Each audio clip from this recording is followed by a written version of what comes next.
Hello and welcome to Discussions on Loss and Grief with Ray Warner, the podcast where we shine a light on the often avoided topics of grief and loss, while also getting to know a little bit about some amazing people who are no longer with us. I'm your host, Ray Warner, and on today's episode, I'm interviewing Doreen, who has a story to tell, and I'll ask you to introduce yourself to the listeners, Doreen. Hi, thanks for having me, Ray. It's great to be here. My name is Doreen, and I like to think that my grief journey started back in 2017 when I lost my nephew.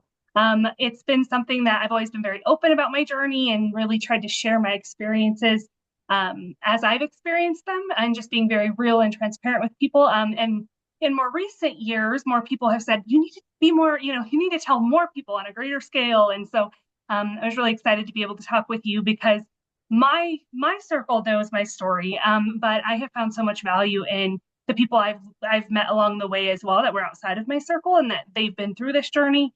And so I'm just really excited to be here. And grief is something I think that will all inevitably hit all of us at some point in time. So I think it's a really, really important topic. And I love that you're continuing this work and making sure you have that, give people that voice. Thank you. Thank you. And I'm glad to have you. So let's dig right into it. Tell the audience the story of your loss. So my nephew, it's ironic because he's not technically my nephew. So he's actually my little cousin, but he was born when I was just 15 years old, and he was my baby. And his mother was my cousin, and we were very, very close. And I was there the day he was born, and he was just my everything. And she was a young single mom, and we kind of co-parented together. We joked that he had multiple moms. And so this was all the way back in 2003, and the day he was born, my life changed forever. And I learned true love for the first time. I think, that just that kind of love. And so back in 2017, my nephew was suffering greatly with mental health, and he was only 13 years old. And he was really struggling, and he was very vocal about how much he was struggling. And we tried to get him a lot of different help, different mechanisms for help, get him in touch with different professionals. But unfortunately, in 2017, he did take his own life. So that was the beginning of a very, very painful journey that his mother and I have both been on for a long time. And it was devastating for our family, for every single one of us. I think there were times where Zeke, his name was Zeke, his name was Zeke. Zeke was vocal about his mental health and struggling, and our family was very much so like, hey, shh, we don't talk about that, right? Like, we don't talk about that and the stigma around mental health. And when we lost him, it blew it wide open for an entire family, and understanding that we needed to approach mental health differently because we've now suffered the greatest loss that you can really experience as a result. So 2017, we lost him in August of 2017. And since then, I've just really tried to honor his life and his fight in life and what he brought into this world. He was only here for 13 years, but those 13 years were some of the greatest of my life. And I'm so grateful that I had that experience with him and to know him. Mental health is definitely something, in addition to grief, that really gets brushed under the rug a lot. What Yes. the stigma of Mm-hmm. being mentally ill and suffering from depression, how, I mean, how do we get around that? How do we get past that? Oh, I wish I knew the answer to that. His mom and I often talk about his mom's name is Danielle, and I always say she's my soulmate. But she and I talk about when he did leave this earth, he did leave us behind the greatest gift he could have given us, which was also an understanding of we need to take care of our own mental health. And it was a very painful way to learn that lesson.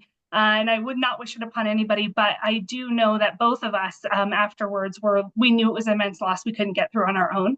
And as a result, like I immediately went into therapy, and I have been in therapy now for over 7 years, and I am extremely grateful for that.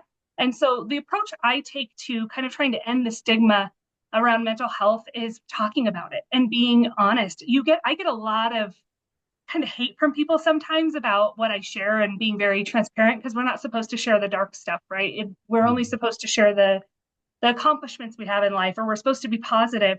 But when I was in my lowest of lows in grief, the people that were honest with me about their grief are what helped me dig myself out of that really low. And something that happens when you lose somebody to to suicide is that it all of a sudden becomes an option for you too. And I think that's not talked about often enough. I was diagnosed with, chronic suicidality after I lost him because I just wanted to go be with him, right? And that's not, I don't want to hurt my family that I'd have to leave behind, but it was like it felt like the only option some days. And so for me, I take the approach of talking openly, having honest discussions with people, and sharing my journey. And oftentimes, some people that I have no idea have been through a really difficult time in their life will reach out to me and say, "You helped me keep going. I remembered when you said you struggled with this, and I remembered when you shared this." And so I also, a few years ago, gosh, feels like it's only been a few years, but it's been quite a few because I guess COVID really launched us into a new reality. Yeah. But back in 2019, I did become a mental health first aid certified instructor. It was for me, it was how many people can I help and continue to do more work and help people that might be in crisis. And just the more people I could train and educate and help on mental health issues, the better. And so I think that that's the only way we're going to get around stigma. I don't want other families to experience immense loss to get over that. My family now, we talk openly, honestly, and we address our stuff. And, my dad even once told me, he said, "I'm so proud of you for still standing up for your own children when they needed the help, Right. getting them the help they needed." And that was huge because we were not going to do that 15 years ago. And so for me, it's continuing the discussions, continuing to tell our stories because it humanizes an element of it for everyone else. Grief and mental illness and suicide seem to come together so often. I've had a few other guests who lost relatives, had lost loved ones to suicide, and the stories are different, but it still hits. Yes. Mm-hmm. Uh, what I mean, you kind of already talked about it a little bit, but what was the immediate impact on your life? The immediate impact, it was an emptiness I cannot explain. I mean, I actually remember because I call this my season of grief that I'm in right now. My nephew passed away in late August. His birthday is in mid-November. And this period of my life every year is hard. It's painful, but I call it my season of grief. And so I get a lot of posts that come up on social media from years ago. And one of the posts immediately after he passed away was, "I don't know how my heart can still continue beating when it broke and it hurts so bad." And that was the worst part, was this hopelessness and this just sadness. And I've had this experience and I've shared it with friends that I have that have gone through different types of grief, because I think it's important to. My experience, this experience in particular, has been suicide, but I've lost other family members, and the grief is the same. I mean, not the same, but there's elements of it that are the same. Yeah. And in those first few days, there was the time stood still for me, and Mhm. it felt like everyone else was still moving forward. And I remember thinking, how can you keep going? How are you still moving forward when I'm frozen?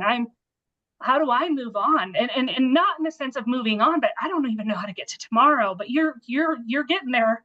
And that was something. And then one of the things I think I posted in the days that my nephew was on life support for a few days. I said, some things people don't tell you is that grief often masks itself as fear. And I remember my brother was flying in to say his goodbyes, and I was going out to pick him up from the airport. It was late at night, and I have an American flag on my house, and it was in the wind. It was getting caught, and I heard it, and it scared me so much. Like I was in just so much fear, and I don't think I could have articulated what that fear was. I was just scared.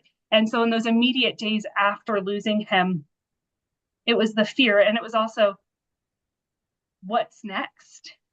How do you pick up this mother that lost her baby? And how do you gather around, and all the meals and all the visits aren't going to replace what she's lost. And that was scary. I had never experienced such significant grief of a child, especially. Um, so it was kind of just like, where do we go from here? And trying to figure that out was probably the hard part at first. Mhm. I I know what you mean by the season of grief. Yesterday was the 29th anniversary of the loss of my wife.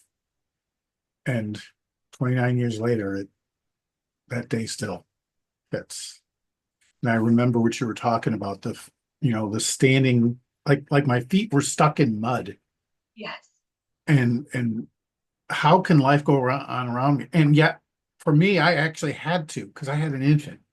No, I couldn't yeah. take care of myself. Hmm. And that showed up a lot. So it taking care of yourself. How did you do with that? I mean, how did that show up in your life? Yes, and I'm so sorry for your loss. I can empathize so much that it feels just as real sometimes as the day it happened. Um, as far as taking care of myself, I don't know that I did a great job. And I don't know if anybody knows, what to do in those moments. And so I remember when my nephew was on life support, he was going to donate his organs, so they kept him alive a little bit longer. And if Mhm. anybody's ever gone through that, it's a difficult process because your loved one is their life is extended, but they're not there anymore. And his mother was my angel, but I couldn't be at the hospital anymore, and so I knew he was gone, and so I said my goodbyes. I think 2 days earlier than when everybody else said theirs, and I knew I had to because I had been there for a few days already. We knew the outcome, and it was too painful, and that's a really hard thing because the rest of your family's like, why aren't you here sitting with us at the hospital? We're all here gathered around by his side and his mom's side, and I couldn't. I remember I said to his mom, I said, I gotta say my goodbyes now and I'm not gonna come back. And I love you. And that was my form of self-care, knowing that I had a long road ahead and he wasn't there with me anymore. And so I needed to do what was best for me. So, said my goodbyes a few days earlier than everyone else. And I just felt the feelings. And I think that that was really important in those first few days. I cried a lot. I also had a young child. He was about 16 months old when my nephew died. And I had an older child that was about 9, and she didn't know quite yet. That was the hardest part. Was actually telling her was the worst part probably for me. But I remember just my husband was super supportive and just let me scream, cry, yell, whatever emotion I was feeling. And I was surrounded by family. My brother was here, and my brother's one of my best friends, and I was grateful, but I felt so alone in those moments. And that was my first time I ever experienced what a panic attack was. I had never felt what a panic attack felt like before. And I woke up in the middle of the night one night and I just said, I have to take my own life. I can't be here anymore. And I knew that wasn't an option. I knew I never wanted to do this to my family. And I drove myself to a mental health crisis center in the middle of the night. And so I'm very grateful for the people that I met there and that they, just, I guess, figuratively held me, I guess is maybe the right word. They didn't hold me while I cried, but they kind of picked me up off the ground and they gave me some really key words of advice. So one thing they shared with me is if you die by suicide, and I don't remember the statistics, but how much more likely another family member would be likely, and then my children. And they gave me something tangible to live for. And so and then immediately after that, I got into therapy, and I've been in therapy weekly ever since. And at first, it was grief therapy, right? I was supposed to just be doing grief counseling, and then it turned into just overall mental health care for myself now going forward. But I tried to honor the feelings I actually had and not hide them away because I don't know that I could have even hidden them away if I wanted to. What I'm hearing you say is that you really took care of yourself. You recognized when you needed help and you got that help. And then you continue to dive right in and you don't stuff it. That's what that's what I'm Yeah, hearing. Yeah. absolutely. Yeah. Stuffing definitely does not work. No. Mm-hmm. How has your loss changed your view of the future, if at all? Oh, it has. It's interesting. I went to an event a few weeks ago. Have you ever heard of those lantern festivals that they have? With It was the yeah, I know what you're talking about. there's like Yeah. a candle in there and it Yep. lights Yep. up and it's a very neat event to attend. And one of my girlfriends that actually we connected through grief. So several years ago, she lost her father, and we weren't even that close at the time, but I just reached out because I knew how painful grief could be, and just was a listening ear and always checking into and seeing how she was doing and whatnot, and honoring her father, and not letting her feel like the world kept moving, and honoring her. So she invited me to this event because we've kind of been on our grief journeys together. And we were looking around, and there were so many young people that are couples, and they're excited, and they're doing things that are all around love and whatever. And my mine was my lantern was all four sides were my family members that I lost. So I lost my Zeke in 2017, but I also lost another nephew that was only 10 years old in 2017, and two of my grandparents that I'm was very close to. So all of mine was covered in grief. And I remember looking, and I told her, do you ever remember what it was like before you knew grief? How beautiful life felt, right? And how optimistic you were, and how just innocent you were. And we both kind of just started crying because I was looking at the people, and I was just like, how beautiful, to have that. And so sometimes I find myself in that place of,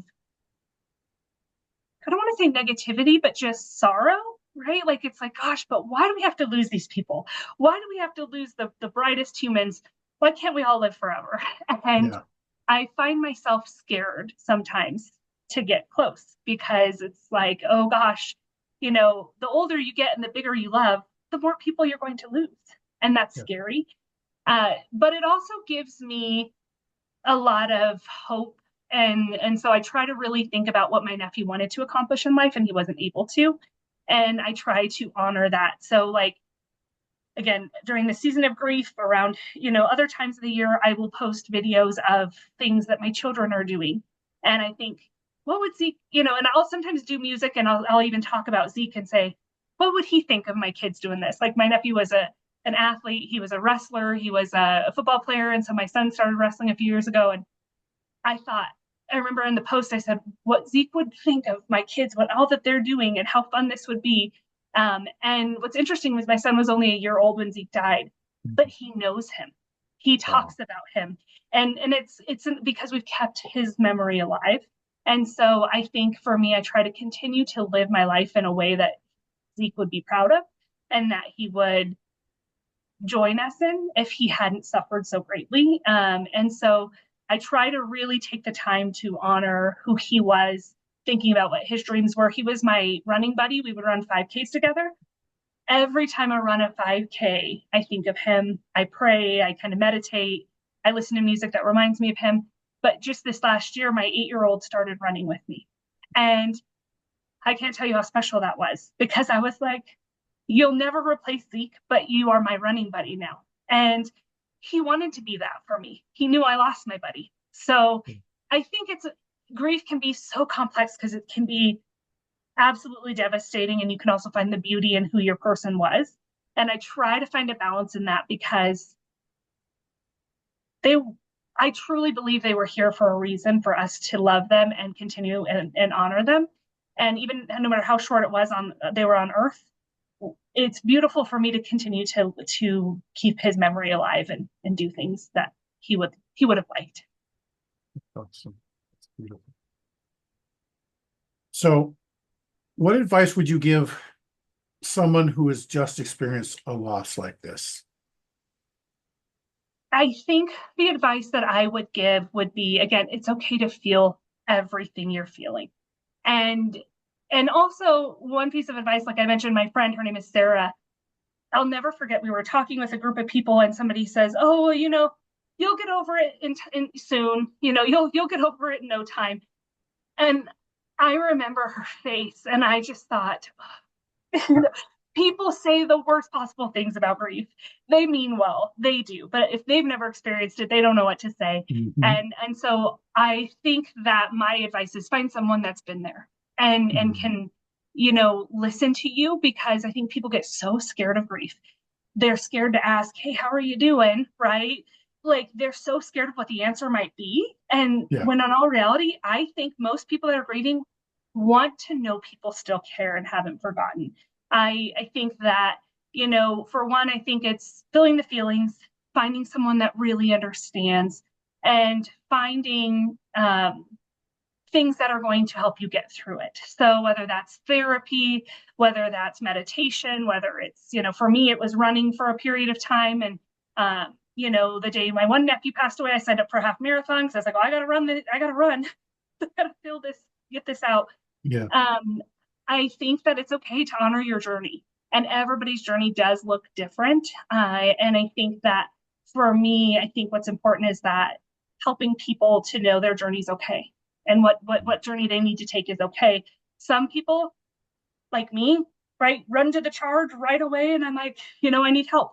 Some people get so frozen in that grief, and that's Mhm. okay. And all of our experiences are going to be different, and it's okay to experience it how you need to. The key is to take care of yourself in Yeah. those first. And sometimes you're okay the first few months. It's later that it hits. So I think Yeah. it's just really being in touch with yourself, and allowing yourself to feel those things. Yeah. And taking care of yourself at all times really is Yeah. important. Yeah. Absolutely. I think so. What advice would you give to the people, the family and friends around someone who's just experienced a loss like this? How to be around them? I think the advice, one of the things that was really impactful for me when I lost my nephew, I had shared it publicly. Everybody knew how close I was to him. I shared the services with my social media and did not expect a single person to come, right? I was just trying to make sure family knew and the people that needed to know were going to be there. And I'll never forget when I walked in and one of my friends, I saw her and I just fell into her arms and she just held me while I cried. And her words were so strong. She said, I did not know how much pain you were until I physically felt your pain. And there is something so beautiful in being able to just hold someone while they cry. There's that transference that kind of happens of energy. Yeah. And so I think, it might feel uncomfortable holding someone while they sob. You might not know what to say to a grieving mother. You don't have to say anything, but I do think finding a way to be present in the appropriate ways. So for us, we publicly shared his services. So when I had multiple friends that came, and I will never forget that. Never forget that. So I try my best if someone extends the invitation for one of their loved ones to go, and be that person for them. And so I think it's important to, know that, you probably aren't going to know the right words to say. Words aren't going to help, but your presence can help. And, continuing to check in, and it doesn't have to be, how are you, right? It doesn't have to be, but just continuing to show that you care and that you have, a presence in their lives, I think is really important.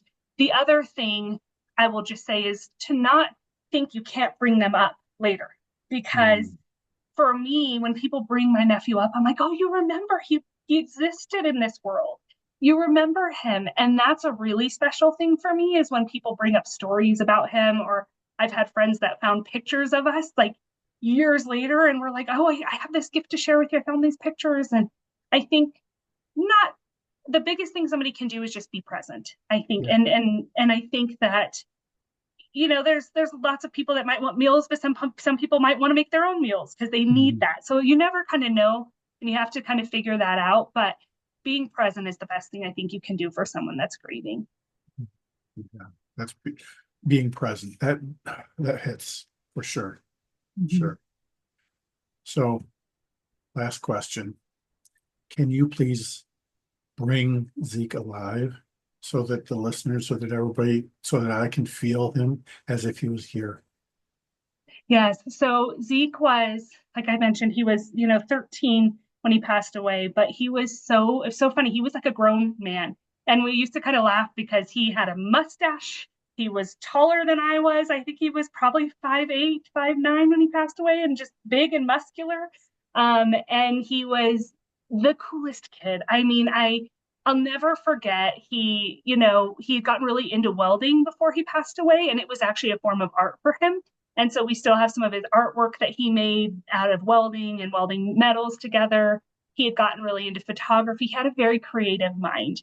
He, wrestled, he did football, and he also, we always joke because he was an entrepreneur. So he would come to what, I don't know if you're familiar with the term swap meet, but Mhm. my dad drag races. And my uncle drag races. So my nephew Zeke would go to the swap meet and he would haggle deals with people and sell stuff. And he was like, it was like his favorite thing to do. He loved to lift weights. So that's actually something I do a lot of times for fun is I'll think about, I can't lift this weight. And then I'm like, and I'll hear him in my head, yes, you can, Auntie. I know you can.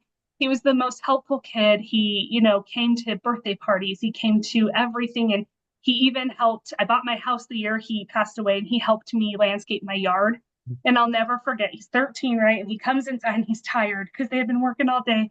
And he sat there, and my baby was a year old playing around on the ground. And he just sat there and watched him and played with him. And he always took the time to play with the kids. He would play with my daughter, he'd play with my son. He loved dogs. Dogs were his favorite. He loved to play with all the dogs. And he was getting to an age and stage in life where he could roast us back in the family. So that was kind of a fun journey we were getting on, where I have this picture of him in my front yard with all of our family, and everybody's just laughing because who knows what was said, what joke was said or whatnot. But he was just and that's where it gets sad, because you're like, he seemed so happy, right? But then he had some deep, deep, dark struggles. But he had a little sister that his sister was, I want to say 4 years old when he passed. So he was about 9 years older, and it was his pride and joy to take care of her and help out. But he was the first baby in our family. So he was raised, we say he was raised by the whole community. Like, I'd have him for a night, my brother would have him, and we were always just together. And he was a clown. I have a funny video of him probably 2 years before he died. And I was single at the time. And he goes, this is how my auntie gets a beer at the bar. And he's like walking and he's making fun of me. And every year when that comes up on my memories, I just think he was so fun. And I am so grateful that we got to have the time that we did with him, and that he shared his personality with all of us. Thank you. You sound like an amazing kid. Amazing young man. Thank you for sharing him with us. Thank you. So is there like a place that people can connect with you or get in touch with you online? Yes, great question. So I am on pretty much all social media platforms, Doreen Padilla author. So Padilla author. So I'm on Instagram, Facebook, and TikTok. I think that's all of them. So yes, and I say I'm an author, but I'm moving into my journey of talking more about grief. My book is about something completely different. But I am realizing more and more that this space is an important place that I need to honor, and that's where I'm at in my life now. So. Thank you. Thank you. Thank you for coming on, and thank you for sharing everything with your story with the listeners. This has been Discussions on Loss with Grief with Ray Warner, and we'll be back next week with another episode and another guest.